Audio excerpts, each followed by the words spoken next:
ശാലോമിൻ്റെ ഏറ്റവും പ്രിയപ്പെട്ട പ്രേക്ഷകർക്ക് ഒരിക്കൽ കൂടി ഈ വചന ശുശ്രൂഷയിലേക്ക് സ്വാഗതം. നോമ്പുകാലത്തിൻ്റെ ആദ്യ ദിവസങ്ങളിലാണ് നമ്മൾ. വലിയ നോമ്പ്, 50 നോമ്പ് എന്നൊക്കെ അറിയപ്പെടുന്ന ഈ കാലഘട്ടം നമ്മുടെ കർത്താവും രക്ഷകനുമായ ഈശോയുടെ ജീവിതത്തിൻ്റെ അവസാന നാളുകളിൽ സംഭവിച്ച പീഡാസഹനം, കുരിശുമരണം, ഉത്ഥാനം, ഈ കാര്യങ്ങളെ അനുസ്മരിപ്പിക്കുന്ന, നമ്മളും അതിൽ പങ്കുചേരുന്ന ദിവസങ്ങളാണ് ഈ നോമ്പുകാലം എന്ന് പറയുന്നത്. ഇതിൻ്റെ ഏറ്റവും അവസാനം നമ്മൾ ആചരിക്കുന്നത് ഉയർപ്പാണ്. ആ ഉയർപ്പിലേക്കുള്ള ഒരുക്കത്തിൻ്റെ കാലഘട്ടമാണ് നോമ്പുകാലം.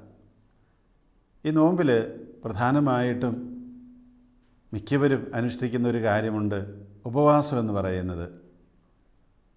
ഭക്ഷണവുമായിട്ട് ബന്ധപ്പെടുത്തിയാണ് ഉപവാസത്തെ ഏറെ പേരും കാണുന്നതെങ്കിലും അതുമാത്രമല്ലത്. തീർച്ചയായിട്ടും അതിനപ്പുറത്തേക്ക് ചില കാര്യങ്ങൾ ഉണ്ട് എന്നുള്ളതിന് സംശയമൊന്നുമില്ല. അതായത് ഈ ഉപവാസം അത് ഈ ഭക്ഷണം മാത്രമല്ല. ഇതേപ്പറ്റി യെശയ്യാ പ്രവാചകൻ്റെ പുസ്തകത്തിൽ 58-ാം അധ്യായത്തിൽ ദൈവമായ കർത്താവ് പ്രവാചകനിലൂടെ അരുളി ചെയ്യുന്ന ചില കാര്യങ്ങളുണ്ട്. ആ കാര്യങ്ങളെക്കുറിച്ച് നമുക്കൊന്ന് പരിചിന്തിക്കാം. അതിനു മുമ്പായി ആ ഭാഗം ഞാൻ വായിക്കുകയാണ്. യെശയ്യാ പ്രവാചകൻ്റെ പുസ്തകം 58-ാം അധ്യായം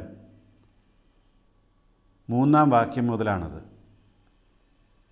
അവിടെ ഇസ്രായേൽ പറയുന്ന ചില കാര്യങ്ങളാണ് പറയുന്നത്. ഞങ്ങൾ എന്തിന് ഉപവസിച്ചു, അങ്ങ് കാണുന്നില്ലല്ലോ? ഞങ്ങൾ എന്തിന് ഞങ്ങളെ തന്നെ എളിമപ്പെടുത്തി, അങ്ങത് ശ്രദ്ധിക്കുന്നില്ലല്ലോ? എന്നാൽ ഉപവസിക്കുമ്പോൾ നിങ്ങൾ സ്വന്തം സുഖമാണ് തേടുന്നത്.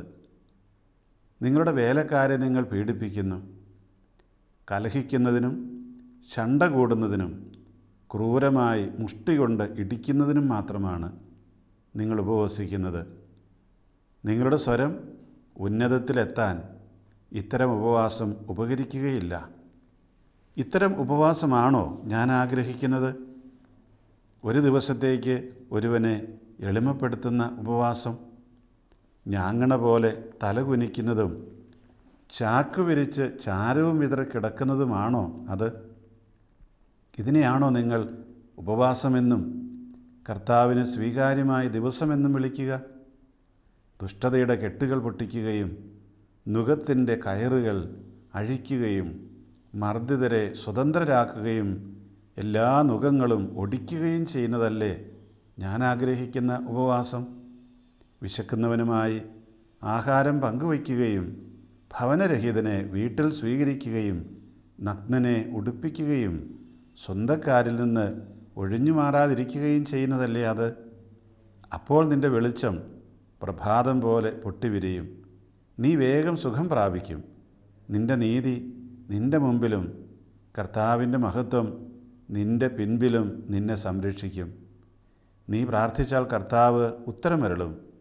നീ നിലവിളിക്കുമ്പോൾ ഇതാ ഞാൻ എന്ന് അവിടുന്ന് മറുപടി തരും. മർദ്ദനവും കുറ്റാരോപണവും ദുർഭാഷണവും നിന്നിൽ നിന്ന് ദൂരെ അകറ്റുക. വിശക്കുന്നവർക്ക് ഉദാരമായി ഭക്ഷണം കൊടുക്കുകയും പീഡിതർക്ക് സംതൃപ്തി നൽകുകയും ചെയ്താൽ നിൻ്റെ പ്രകാശം അന്ധകാരത്തിൽ ഉദിക്കും. നിൻ്റെ ഇരുണ്ട വേളകൾ മധ്യാഹ്നം പോലെയാകും. കർത്താവ് നിന്നെ നിരന്തരം നയിക്കും. മരുഭൂമിയിലും നിനക്ക് സമൃദ്ധി നൽകും. നിൻ്റെ അസ്ഥികളെ ബലപ്പെടുത്തും. നനച്ചു വളർത്തിയ പൂന്തോട്ടവും വറ്റാത്ത നീരുറവയും പോലെ ആകും നീ. ശ്രദ്ധിക്കുക, കർത്താവായ ദൈവം പ്രവാചകനിലൂടെ പറയുന്ന കാര്യങ്ങൾ. യഥാർത്ഥത്തിൽ ദൈവം പറയുന്നത് എന്താണ്? അവിടുന്ന് ആഗ്രഹിക്കുന്ന ഉപവാസം ഒരു വ്യക്തിയെ ഒരു ദിവസത്തേക്ക് എളിമപ്പെടുത്തുന്നതല്ല.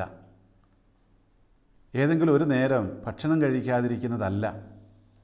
പ്രത്യുത അത് മനസ്സിൻ്റെയും ഹൃദയത്തിൻ്റെയും എല്ലാം ഒരു രൂപാന്തരീകരണമാണ്. അതായത് നമ്മുടെയൊക്കെ മനോഭാവങ്ങളിൽ സ്ഥായിയായിട്ടുള്ള സ്ഥിരമായിട്ടുള്ള മാറ്റങ്ങളുണ്ടാകണം. അതാണ് ശരിക്കുള്ള ഉപവാസം എന്ന് പറയുന്നത്. അനീതിയുടെ കെട്ടുകൾ അഴിക്കുക, അനീതിയെ പൊട്ടിക്കുക, നുകങ്ങളുടെ കെട്ടുകൾ അഴിക്കുക. എന്തായി പറഞ്ഞു വരുന്നത്?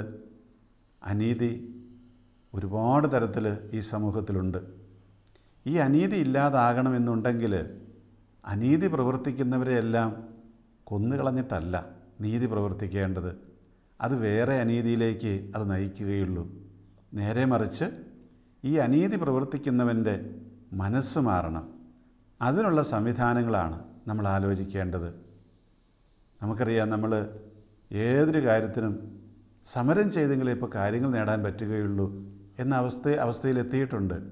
യഥാർത്ഥത്തിൽ സമരം കൊണ്ട് മാത്രം നമുക്ക് അധികമൊന്നും നേടാൻ പറ്റില്ല. കുറച്ച് കാര്യങ്ങൾ കുറച്ച് കാലത്തേക്ക് നേടാൻ പറ്റും. എന്നാൽ ഈ സമരത്തിന് കാരണമാകുന്ന കാര്യങ്ങൾ അത് ആരുടെയെങ്കിലും പ്രവൃത്തി മൂലമാകും ഉണ്ടായത്. ആ മനുഷ്യരുടെ മനസ്സിൽ മാറ്റങ്ങൾ വരണം. ആ മനുഷ്യന് മാനസാന്തരമുണ്ടാകണം. എങ്കിലേ ഈ കാര്യം ഇല്ലാതാവുകയുള്ളൂ. നമുക്കറിയാം, നമ്മുടെ നാട്ടിൽ നമ്മുടെ റോഡും പാലവും നമ്മുടെ പരിസരങ്ങളും എല്ലാം കിടക്കുന്നത് ശ്രദ്ധിക്കുക. വലിയൊരു അഴിമതിയുടെ ഫലമാണിതെല്ലാം. എന്തുകൊണ്ടാണ് അഴിമതി ഉണ്ടാകുന്നത്? അഴിമതിക്കെതിരെ നിയമങ്ങൾ 100,000 അഴിമതിക്കെതിരെ നിയമ നടപടികൾ എടുക്കാനുള്ള സംവിധാനങ്ങളുണ്ട്. എന്നിട്ടും അഴിമതിക്കൊരു കുറവുമില്ല. അതിൻ്റെ കാരണം എന്താണ്? ഒരുപക്ഷേ ഈ നിയമ സംവിധാനങ്ങൾ പോലും ആ അഴിമതിയിൽ പെട്ട് കിടക്കും. ഇവിടെയെല്ലാമുള്ള മനുഷ്യൻ്റെ മനസ്സ് മാറണം. ഈ മനുഷ്യൻ്റെ മനസ്സിലുള്ള അനീതി നിറഞ്ഞ ചിന്തയുടെ കെട്ടുകൾ പൊട്ടണം. എന്നിട്ടവിടെ നീതി കൊടുക്കണം എന്നുള്ള ചിന്ത രൂഢമൂലമാകണം. അപ്പോഴേ അനീതി ഇല്ലാതാവുകയുള്ളൂ. അങ്ങനെയാണ് അനീതിയുടെ കെട്ടുകൾ പൊട്ടിക്കേണ്ടത്. അതിന് നമ്മൾ ഓരോരുത്തരും ആദ്യം പരിശ്രമിക്കണം. പലരും പറയുന്നൊരു കാര്യമുണ്ട്, കർത്താവ് ഇന്ന് ചാട്ടവാറുമായി വരണം. കർത്താവ് ചാട്ടവാറുമായി വന്ന് എത്ര പേരെ അടിച്ച് ഓടിക്കും? നമുക്കറിയാം, ശാരീരികമായി ചിന്തിച്ചാൽ ഒരു വ്യക്തിയെക്കൊണ്ട് ഏറെ പേരെയൊന്നും ചാട്ടവാറുകൊണ്ട് അടിച്ചോടിക്കാൻ പറ്റില്ല.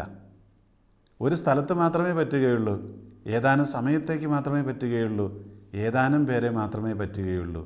നേരെ മറിച്ച് ഈ പറയുന്ന വ്യക്തികളെല്ലാവരും, അടിക്കുന്നവരും തിന്മ ചെയ്യുന്നവരുമെല്ലാം മനസ്സിൽ മാറ്റം വന്നവരാകുമ്പോൾ തീർച്ചയായിട്ടും ആ പറയുന്ന ചാട്ടവാറടിക്ക് അല്ലെങ്കിൽ അതിന് വിധേയപ്പെടേണ്ട വ്യക്തികളുടെ മനസ്സിൽ മാറ്റങ്ങൾ വന്നു കഴിയുമ്പോൾ പ്രശ്നം ഇന്നത്തേൽ നിന്നൊക്കെ വളരെ വ്യത്യസ്തമായിരിക്കും.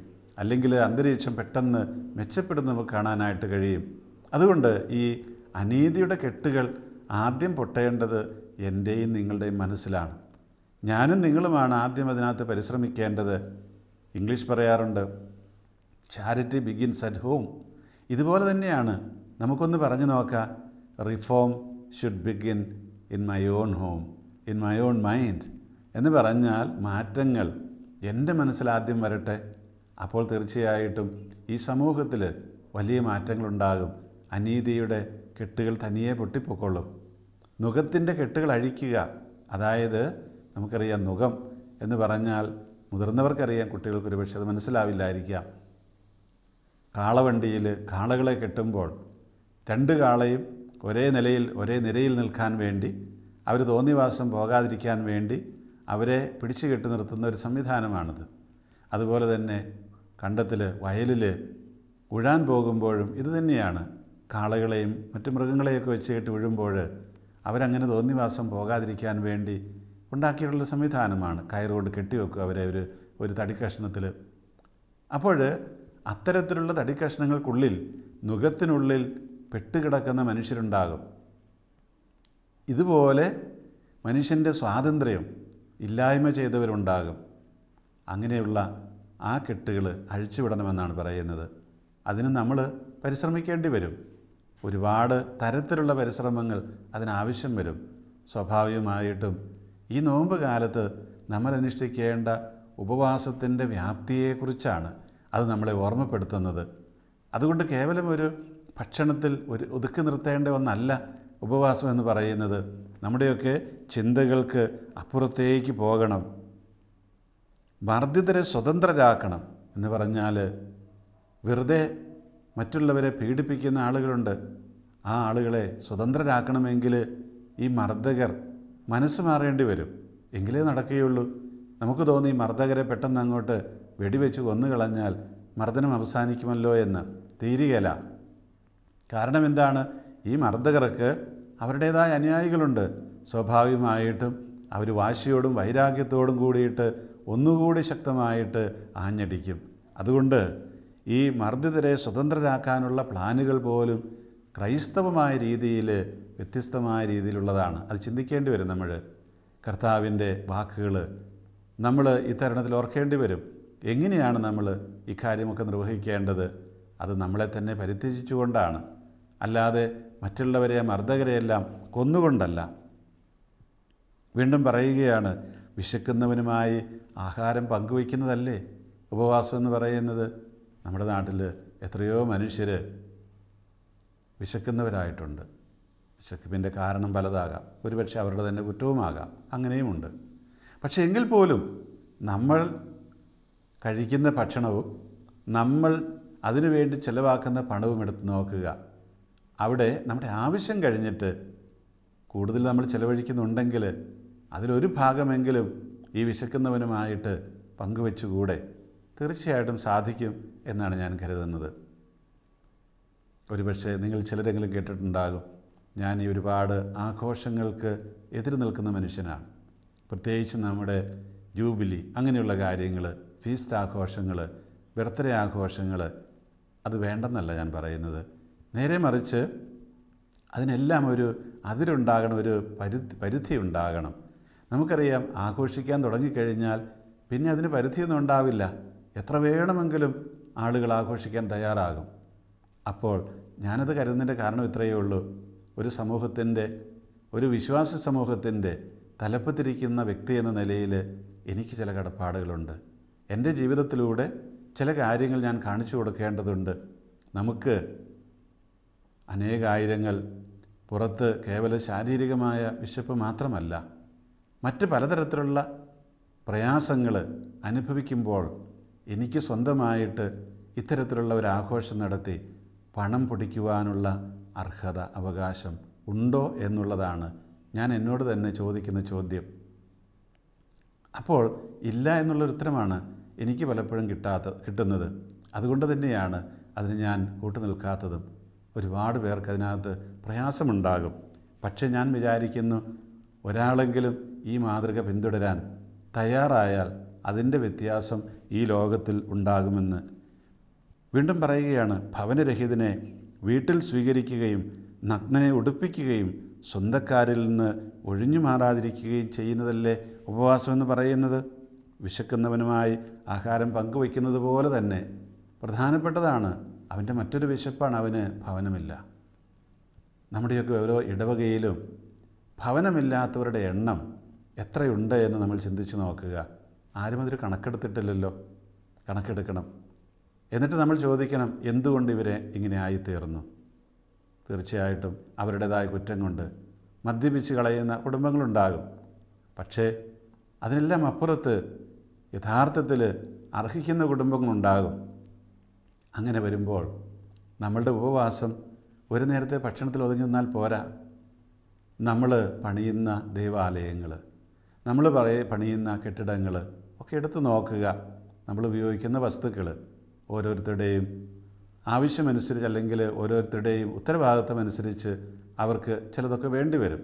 ഇപ്പോൾ ഇന്ത്യൻ പ്രധാനമന്ത്രിക്ക് എല്ലാ ദിവസവും ബസ്സിൽ യാത്ര ചെയ്യണം എന്ന് പറഞ്ഞാൽ അദ്ദേഹത്തിൻ്റെ ഉത്തരവാദിത്തം നിർവഹിക്കാൻ പറ്റില്ല. അദ്ദേഹം ഏറ്റെടുത്തിരിക്കുന്ന ദൗത്യത്തിനനുസരിച്ചുള്ള സൗകര്യങ്ങൾ വേണം. അതിനപ്പുറത്തേക്ക് വേണമോ എന്നുള്ളതാണ് ചോദ്യം. അപ്പോൾ നമ്മുടെയൊക്കെ ജീവിതത്തിൽ കുറയ്ക്കാവുന്ന മേഖലകൾ ധാരാളമുണ്ട്. അവിടെയൊക്കെ കുറച്ചിട്ട് ഈ ഭവനം പണിത് കൊടുക്കുക എന്നാണ് ഈ പറയുന്നത്. അതുപോലെ തന്നെ ഭവനരഹിതനെ വീട്ടിൽ സ്വീകരിക്കുന്നത് പോലെ തന്നെ നഗ്നനെ ഉടുപ്പിക്കുക എന്നുള്ള ഒരു ദൗത്യമുണ്ട്.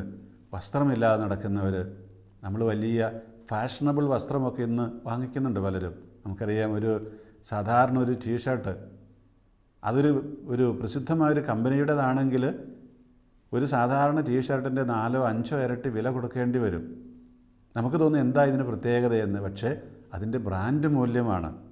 ഈ ബ്രാൻഡ് എന്ന് പറയുന്നത് അതൊരു പൊങ്ങച്ചതിൻ്റെ അടയാളമാണ്. നമുക്കറിയാം, നീ ഏത് ഷർട്ടാണ് ഇടുന്നത്, ഏത് കമ്പനിയുടെ വാച്ചാണ് കെട്ടുന്നത്.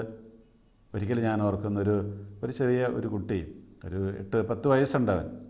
ഞാനൊരു പള്ളിയിൽ ചെന്നപ്പോൾ എന്നോട് പറഞ്ഞു, പിതാവിൻ്റെ വാച്ച് അതൊരു ശരിയില്ല കണ്ടിട്ട്, അത് ഇച്ചിരിയുടെയൊക്കെ നല്ലൊരു വാച്ച് കെട്ടണം. ഞാൻ പറഞ്ഞു, മോനെ അതിൻ്റെ ആവശ്യമുണ്ടെന്ന് എനിക്ക് തോന്നിയില്ല. അതുകൊണ്ടാണ് എൻ്റെ വാച്ചിൻ്റെ ആവശ്യം അത് സമയം അറിയുക എന്നുള്ളതാണ്. അതിനപ്പുറത്ത് നമുക്ക് വാച്ച് ആവശ്യമില്ലല്ലോ. അവനത് ബോധ്യപ്പെട്ടോ എന്ന് എനിക്ക് അറിഞ്ഞുകൂടാ. അപ്പം നമ്മൾ അങ്ങനെയാണ് ചിന്തിക്കുന്നത്.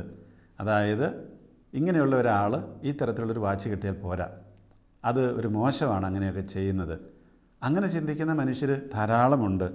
അപ്പോൾ ഈ നഗ്നനെ ഉടുപ്പിക്കേണ്ടി വരുന്ന ആ ഉത്തരവാദിത്വം ഉള്ളപ്പോൾ എനിക്കൊരുപാട് ലക്ഷറിയൊന്നും ആവശ്യമില്ലല്ലോ.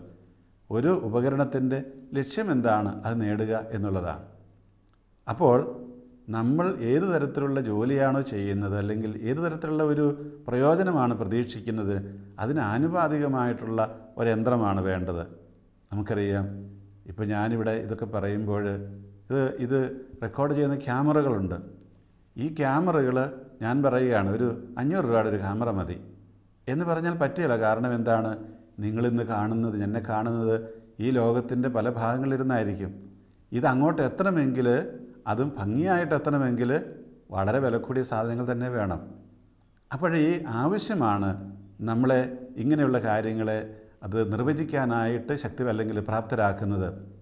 അതുകൊണ്ട് ഈ കാര്യങ്ങളൊക്കെ പറയുമ്പോൾ എല്ലാവരും ഒരേ രീതിയിൽ ചെയ്യണമെന്ന് പറഞ്ഞാൽ അത് നടപ്പാകുന്ന കാര്യമല്ല. വീണ്ടും പറയുകയാണ്, സ്വന്തക്കാരിൽ നിന്ന് ഒഴിഞ്ഞു മാറാതിരിക്കുന്നതല്ലേ നല്ലത്? അല്ലേ അതല്ലേ ഉപവാസം എന്ന് പറയുന്നത്? അതെ, പലപ്പോഴും നമുക്കറിയാം, ഒരേ കുടുംബത്തിൽപ്പെട്ടവർ പലതരത്തിലുള്ള സാമ്പത്തിക നിലവാരത്തിലുള്ളവരുണ്ടാകും. ചിലർ പാവപ്പെട്ടവരായിരിക്കും, ചിലർ സമ്പന്നരായിരിക്കും, അങ്ങനെ പലതരം. സമ്പന്നരായിരിക്കുന്നവർ സ്വാഭാവികമായിട്ടും ഈ പാവപ്പെട്ടവരുടെ കാര്യത്തിൽ ശ്രദ്ധാലുക്കളായിരിക്കുകയില്ല. വളരെ ചുരുക്കം പേരുണ്ടാകുമാകുന്നവർ. പക്ഷേ ഭൂരിപക്ഷം പേരും അങ്ങനെയല്ല. മാത്രമല്ല, ആ പാവപ്പെട്ടവൻ്റെ വീട്ടിലേക്ക് കയറി ചെല്ലാൻ പോലും, അല്ലെങ്കിൽ അവൻ ഇങ്ങോട്ട് വരുന്നത് പോലും ഇഷ്ടപ്പെടാത്ത ബന്ധുക്കൾ. അതേക്കുറിച്ചാണ് കർത്താവ് പറയുന്നത്. ആ മനോഭാവത്തിൽ മാറ്റം വരുമ്പോഴേ നീ ഉപവസിക്കുന്നുള്ളൂ. അല്ലെ, ഉപവസിക്കുന്നില്ല. നീ ഭക്ഷണം വേണ്ടെന്ന് വെക്കുന്നുണ്ടാകും, അത് ഉപവാസമല്ല. നിൻ്റെ ഈ മനോഭാവത്തിൽ മാറ്റങ്ങൾ വരണം. അപ്പോൾ നിൻ്റെ വെളിച്ചം പ്രഭാതം പോലെ പൊട്ടി വിരിയും എന്ന് പറഞ്ഞാൽ, അപ്പോഴാണ് നീ ചെയ്യുന്ന കാര്യങ്ങൾ അത് ആളുകൾക്ക് വെളിച്ചം കൊടുക്കുന്നതായി തീരുക. ഞാനൊരുപാട് കാര്യങ്ങൾ ചെയ്യുന്നുണ്ടാകും, പക്ഷേ അത് നിങ്ങൾക്കും മറ്റുള്ളവർക്കും പ്രകാശം പോലെ ആയിത്തീരണമെങ്കിൽ, പ്രഭാത വെളിച്ചം പോലെ സന്തോഷം പകരുന്നതാകണമെങ്കിൽ എന്ത് വേണം എന്നാണ് പറഞ്ഞു വരുന്നത്. അത് ഇങ്ങനെയുള്ള ഈ കാര്യങ്ങൾ ചെയ്തെങ്കിലേ ഉള്ളൂ. നഗ്നനെ ഉടുപ്പിക്കണം, ഭവനമില്ലാത്തവർക്ക് അത് കൊടുക്കണം, ഭക്ഷണമില്ലാത്തവർക്ക് അത് കൊടുക്കണം. അങ്ങനെ കൊടുക്കുമ്പോഴേ നീ ചെയ്യുന്ന മറ്റു വലിയ പ്രവൃത്തികൾക്ക് അർത്ഥമുണ്ടാവുകയുള്ളൂ. അതല്ലെങ്കിൽ അതെല്ലാം നിനക്ക് പ്രതികൂലമായി വരുന്നു. ഇതാണ് വചനം പറയുന്നത്. നിൻ്റെ വെളിച്ചം പ്രഭാതം പോലെ വിടരും. നമുക്കറിയാം, ഉയർന്നു വരുന്ന സൂര്യൻ, ഉദിച്ചു വരുന്ന സൂര്യൻ്റെ കിരണങ്ങൾ അത് നമുക്കൊക്കെ സന്തോഷമുള്ളതാണ്. അതിങ്ങനെ നീണ്ടതാണ്. അങ്ങനെ ദിവസത്തിൻ്റെ മധ്യാഹ്നത്തിലേക്ക് എത്തുമ്പോഴത്തേനും അത് നല്ല ചൂടുള്ളതുമാകും. പ്രകാശം അതിൻ്റെ മൂർധന്യത്തിലെത്തും. അപ്പോൾ നീ കൊടുക്കുന്ന പ്രകാശമൊക്കെ ഇങ്ങനെയുള്ളൊരു പശ്ചാത്തലത്തിൽ മാത്രമേ അത് വെളിച്ചം കൊടുക്കുന്നതാകുകയുള്ളൂ. ഇതാണ് ഈ പറഞ്ഞു വരുന്നത്. അതുപോലെ നീ വേഗം സുഖം പ്രാപിക്കും. നിനക്ക് എപ്പോഴും മനസ്സിൽ രോഗത്തെക്കുറിച്ചുള്ള ഭീതിയായിരിക്കാം, അല്ലെങ്കിൽ എപ്പോഴും ക്ഷീണമായിരിക്കാം, നിനക്ക് സന്തോഷമില്ല. എന്താ കാരണം? നീ നിന്നിലേക്ക് തന്നെ തിരിഞ്ഞിരിക്കുകയാണ്. ഈ ഉപവസിച്ചിട്ട് നീ പറയുകയാണ്, ഇതെല്ലാം എന്താണ്, എനിക്ക് അത് എന്തെങ്കിലുമൊക്കെ നേടാൻ വേണ്ടിയിട്ട്. നിനക്കൊന്നും നേടാൻ പറ്റിയല്ല. നീ സുഖം പ്രാപിക്കാൻ പോകുന്നില്ല. നിനക്ക് വേണ്ടി തന്നെയാണ് ഇതെല്ലാം ചെയ്യുന്നതെങ്കിൽ, നേരെ മറിച്ച് നീ ചെയ്യുന്ന ഈ കാര്യങ്ങളെല്ലാം മറ്റുള്ളവർക്ക് വേണ്ടിയാണ്, നിൻ്റെ കൂടെയുള്ളവർക്ക് വേണ്ടിയാണ് എന്നുള്ള ചിന്ത വേണം. നിൻ്റെ നീതി നിൻ്റെ മുൻപിലും കർത്താവിൻ്റെ മഹത്വം നിൻ്റെ പിൻപിലും നിന്നെ സംരക്ഷിക്കും. നിൻ്റെ നീതി നിൻ്റെ മുമ്പിലും കർത്താവിൻ്റെ മഹത്വം നിൻ്റെ പിൻപിലും. അതായത് നീ നടന്നു പോകുമ്പോൾ കാണുന്നത് എന്താണ്? മറ്റുള്ളവർ നീ പ്രവർത്തിക്കുന്ന നീതിപൂർവമായ കാര്യങ്ങളാണ്. നിൻ്റെ മുൻപിൽ മറ്റുള്ളവരത് കാണും. അപ്പോൾ നിന്നെ അവർ സ്വീകരിക്കും. നിന്നെ സ്നേഹത്തോടു കൂടി അവർ സ്വാഗതം ചെയ്യും.